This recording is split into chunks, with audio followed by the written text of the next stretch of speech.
Hello there, World of Tankers. Welcome to the channel. I'm your host, Blitz, and at the time of recording today's video, there's just one day until the next update for World of Tanks Blitz drops. And this is huge because this is a massive update for the game. We are getting changes to equipment, we are getting rebalanced map spawns, we're getting a new UI, so there's actually a lot to talk about here. If you enjoy content like this and you want to see more in the future, make sure to smash that subscribe button down below. The first thing we're going to do is talk about the changes to spawn points. Really, the only map that we're going to be seeing a substantial change on is Normandy. We can see the current Normandy. Red are heavy tanks, green are tank destroyers, and blue are mediums. Right now, if you're in a heavy, I can't tell you how many times I've been in like a Mouse or an E100, and the game will spawn me down here, and it'll be the least enjoyable experience ever. It's very frustrating when the game does this.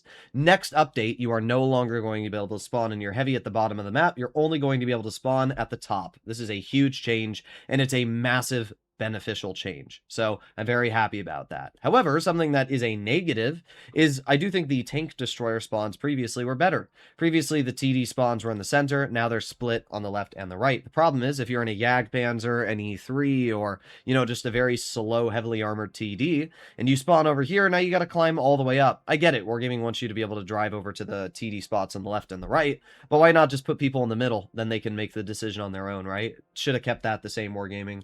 But either way, I still think that this is a massive win, especially for slow heavies that spawned all the way at the bottom. I can't tell you how many times when I was 3-marking the Type 5, it would spawn me at the bottom, and I'd have to cross, and I'd lose like 1,000 health in the process.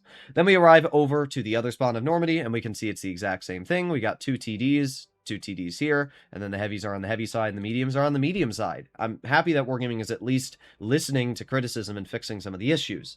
Then we arrive over to Rockfield, and you'll notice there's not really a huge change. They've just kind of reorganized the TDs to be in the center. Same for the other side. And then we have Normandy, mediums over here. We've got heavies over here and TDs kind of scattered, and we can see that there really isn't much of a change. The mediums are still in the same spot, and then the tank destroyers and heavies are just a little bit more towards the heavy flank, and it's the same thing here. You can see that the heavies are just rearranged a little bit more towards the heavy side, and then the tank destroyers have also been reorganized a little bit. But in general, not too much. The only big change is really going to be on Normandy, and I'm happy to see the change.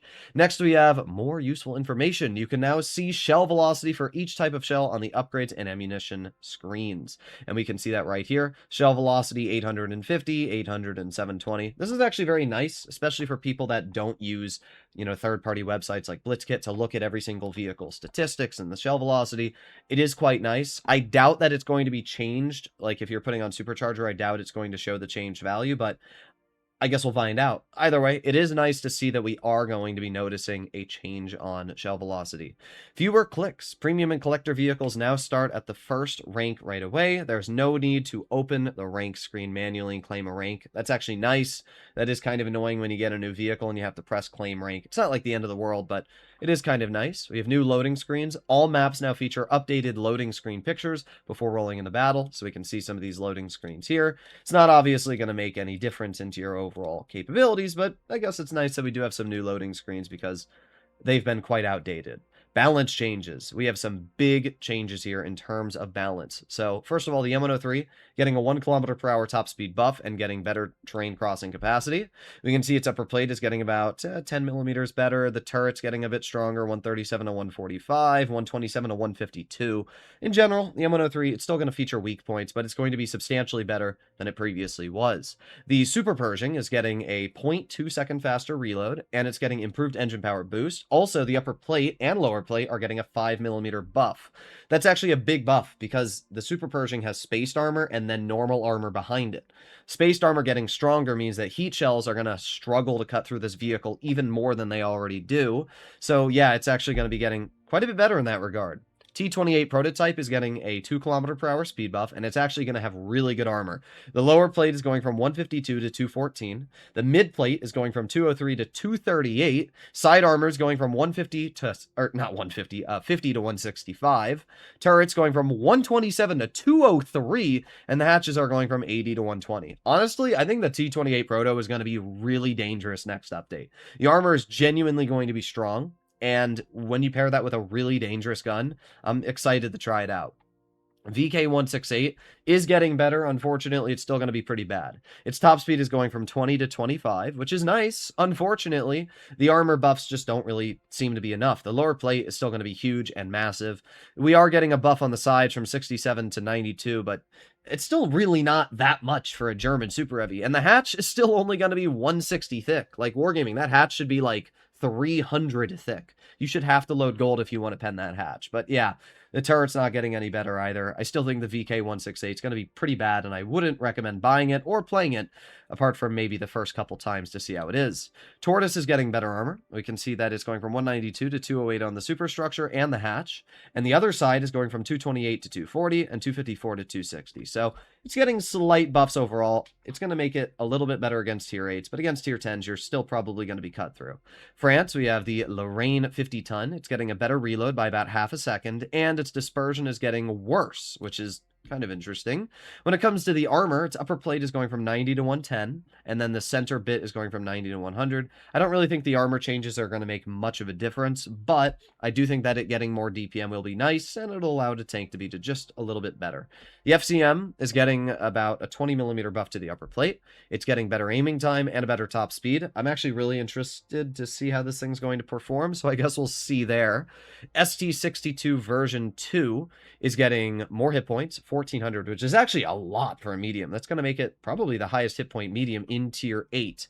It's also going to get better mobility, better turret reverse speed, and better armor. Turret cheeks are going from 170 to 184, and the back part of the turret's going from 100 to 110.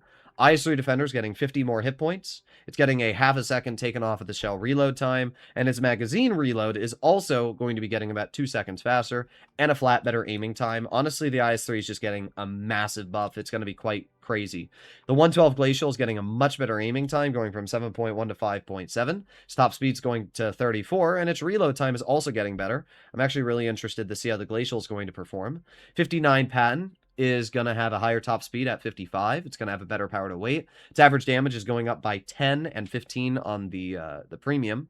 Its hull traverse is going to be getting worse, though, as we can see, although I don't think that's going to matter too much. The hatch is getting a bit stronger, going from 230 to 240, and the sides of the hatch are going from 220 to 230. So I actually think the 59 pattern is going to be pretty good next update. European nation, we have the Bofors Tornvon. Its dispersion is getting substantially worse, from 0.34 to 0.38. Its power to weight ratio is getting worse. Its view range is getting worse. Its penetration is getting 10 worse on the standard, and it's getting a bit worse on the premium as well, going from 315 to 298. The turret traverse is also getting better, which is kind of interesting. We can see the armor's getting worse, going from 240 to 205, and the turret is going from 320 to 288. I still think that the Tornvon is going to be a very dangerous and capable vehicle, but it's very nice to see Wargaming is actually nerfing the tank, because it definitely needs one. Finally, that brings us over to the equipment changes. So let's see what we're looking at. Calibrated shells, as I've mentioned, is getting big nerfs.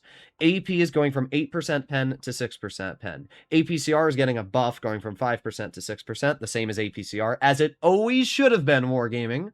When it comes to heat, it's going from 13% better pen to 7%. That is a massive nerf.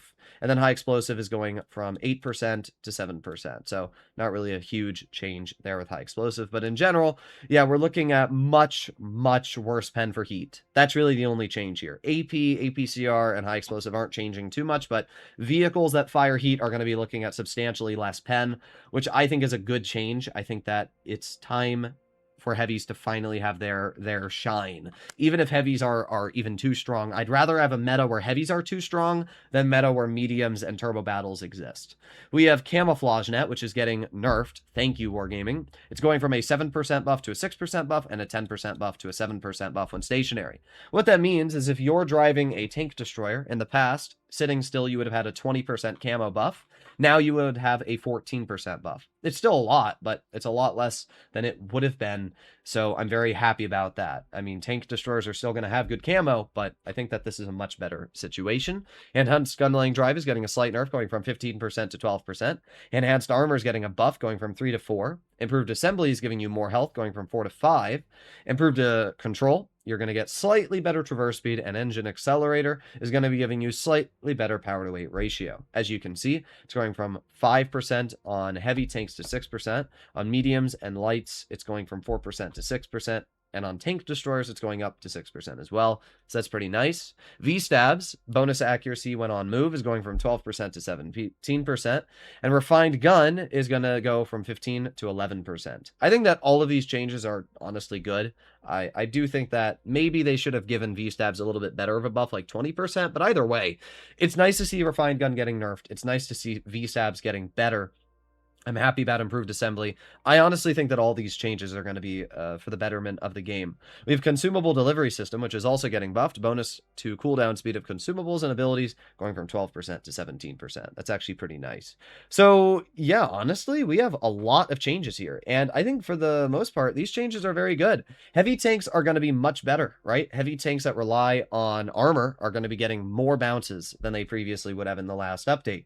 And vehicles that have poor heat pen are going to be getting even worse. So like the Kron is going to be going from 350 heat to like 320. It's going to be a big change, but let me know in the comments what you guys think. That is all the changes that are now going to be dropping tomorrow, or if you're watching this tomorrow, well, they've already dropped. So let me know in the comments what you guys think. Hopefully you enjoyed the video. I'll see you all in the next one. Bye-bye.